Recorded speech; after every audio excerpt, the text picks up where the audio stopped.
Hello and welcome to Ask the Expert, or should I say, Ask the Experts, where joining us today are some of the leaders from some of the largest independent agencies here to talk to us about AMI, or the Alliance of Media Independents, and to give a taste of the industry from their perspective. So we'll start with Martin. Martin, welcome. Hi. If you could give a quick intro to yourself and also just give me a bit of background on how AMI came about. Yeah, sure. So I'm Martin, I exec chair the What's Possible group. AMI is the nickname for the Alliance of Media Independents. It's a very specific subset of the Alliance of Independent Agencies, specifically for independent media agencies. There's no representative body for independent media agencies. We wanted to create something that was our own. Our mission is to do significant things together that no one of our agencies could do alone. As of today, we're 26 of the leading independent media agencies in the country. That is most of the big names in the indie sector that you will have heard of. We are agencies that are media neutral. We're not digital specialists, out of home specialists or anything like that. We plan across the whole range of media. And really excitingly, from those 26 agencies, there is over £1.5 billion of advertising being deployed. If you take that as an aggregate number, that would make us the single largest buyer of advertising in the UK. Celine, do you mind talking a bit more to the objectives of AMI? And a quick intro to yourself, of course. Yeah, I'm Celine. I'm CEO for Mediaplus in the UK. And I think building on the points that Martin's made about objectives, for us it was really about independence as a core part of the heritage of all of our agencies. And we're seeing a huge resurgence and focus on the value of independence in the market. And we saw a great opportunity, I think, to bring together cultures of our businesses, the opportunities for our people and talent, so how we build communities. And I think you feel it when you're going to an independent business or you work with kind of a group of independents, how easily people kind of form a community and kind of want to do things together. So that kind of sort of natural affinity to build something together was always there. So our objectives focus around our people and our talent and how we can deliver something unique and different to them. It focuses on how we can work with our partners at a macro level and bring to them what's the value of independence and the brands that we work with, and how do we build really unique and different things with them. Excellent. So on the subject of the voice of the indies, so Leigh, a question to you. There is somewhat of a consolidation in the agency industry today. How important does that make AMI right now? Yeah, sure. So hi, I'm Leigh Herbert, Managing Director of Republica Media.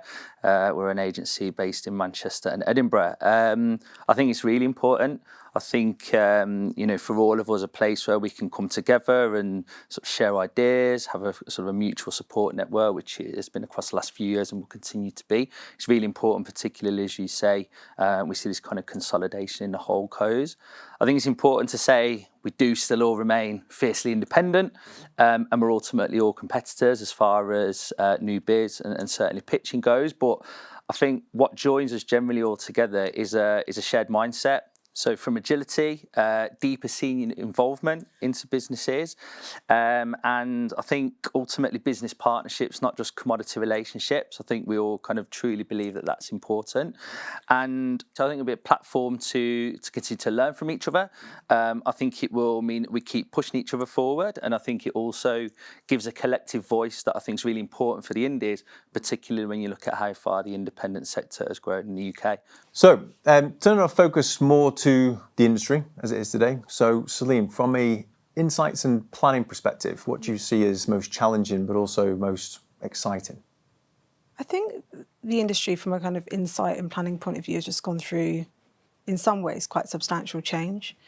When I think back to some of our earlier years in planning, you would focus a lot on claim data and sort of stated behaviour for how people kind of consume different brands and content.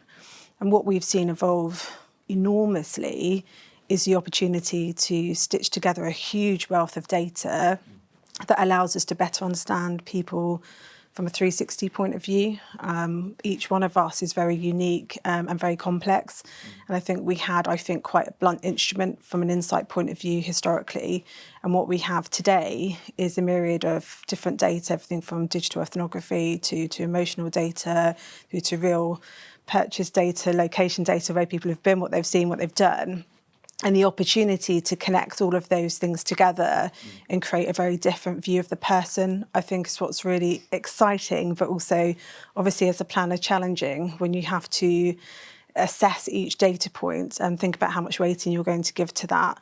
And also try to remember the fundamentals of our industry, which is we must cut through, we must create noise. So bringing together the role of placement, data, and doing it creatively in a really interesting way, I think is what's really exciting for planners. And the advancement in technology to enable that to be much easier is really exciting. Thanks, Celine. So if we're looking at then the challenges and what's exciting from a media planning and media buying lens, should I say, talk me through your thoughts on that at the minute, Leigh. Yeah, cool. So, I mean, if we start with the challenges, we're seeing things like depreciation of cookies. We're seeing growing consumer understanding of how we get access to the data and therefore the scrutiny that's kind of on it. So it's fundamentally forcing us to rethink how we do all of those things. I think for years as an industry, we've relied on precision targeting and attribution methods that are now becoming less viable for the for the modern world and the world in which we're operating. But whilst it's a challenge, I actually think it's hugely exciting because it's, I'm a planner by trade, and I think it's fundamentally, in some instances, forcing us to go back to more of a kind of sort of where we used to be and sort of continue to be, that's understanding humans as humans. So we're leaning very much into first-party data, so particularly that from clients and kind of media suppliers and owners that we work with, and also to kind of build on what Celine was saying, understanding more kind of moments targeting and kind of human behaviours, and that's becoming, even in the digital space, more critical to kind of how we target now. It's also kind of seen a move to more things like contextual placements and more of a focus on creative as well. Kind of the industry is fundamentally about reaching people at the right place in the right time, but I think that is now having to become more pivotal to our targeting strategies moving forward. I think we're also seeing, after many years of persuading clients and sort of teaching them that they realise in performance media doesn't just operate in a vacuum anymore. And actually those kind of core marketing things like memory structures and kind of trust, which are so crucial for brands, are actually now not just a small part of driving outcomes, are actually, I would argue, still remain one of the most fundamental. So that's something else I think, so actually kind of being able to look across the full funnel and operate with strategies that can be a bit more reactive to where things are going, not just, certainly if we're talking about performance media at the very bottom end, is where I think agencies are going to win out and more of what clients are wanting to see from us. Excellent, very interesting indeed. And Martin, do you have any additional thoughts to add when we look at data-driven planning and media activation? Sure. I mean, we live in a world where planning has never been more important. The complexity, both in the media world and in how consumers live their lives, has never been greater. And actually, I think indies have the opportunity to really own media planning as a discipline. The true consumer understanding, so using data not only for that consumer insight, but to make sure that the quality of the output through addressable channels is as high as it could be, is absolutely something that indies can own in the market right now. Yeah, I can see that as very interesting points indeed, Martin. So, Leigh, on to you. So AI in marketing, or AI in general, is a hot topic, but when it comes to agencies and their adoption of it, where do you think we're at and where do you think it's going? Yes, I mean, look, I think when it comes to AI, the hype train is real.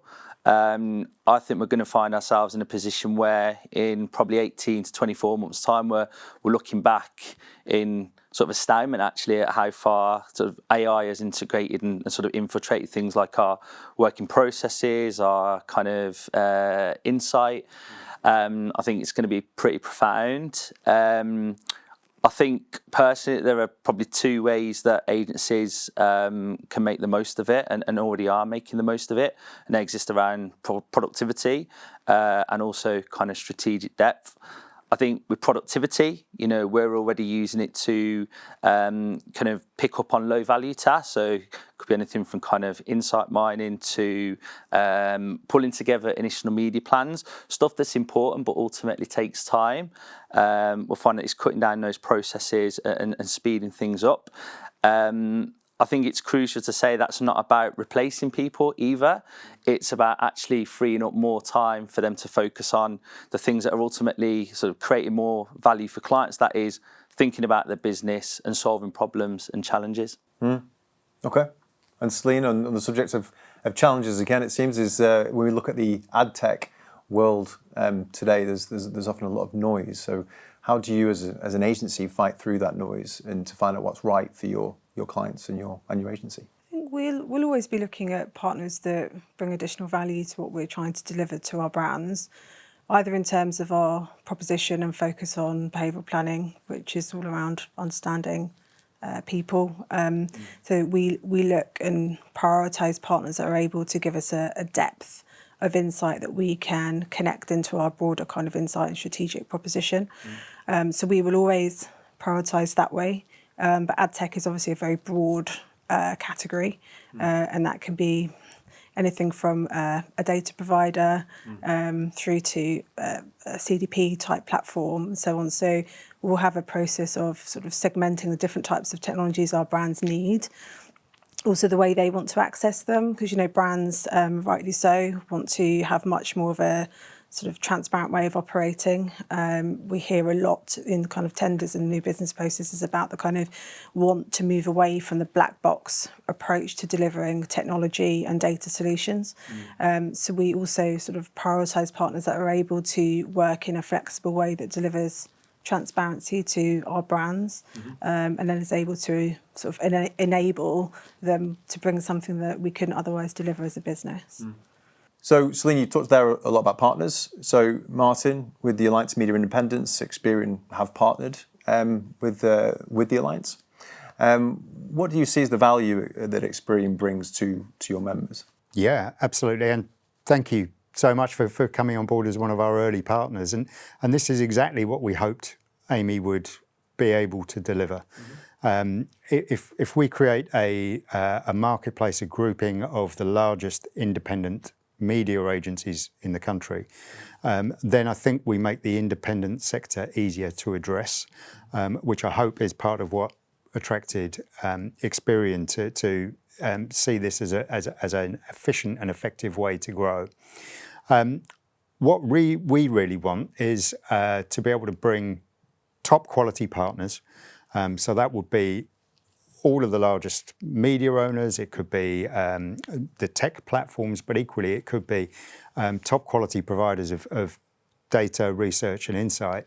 But equally it kind of ties together a little bit. We've been talking about planning. Yeah. And I think what media planning is supposed to deliver is effectiveness for clients.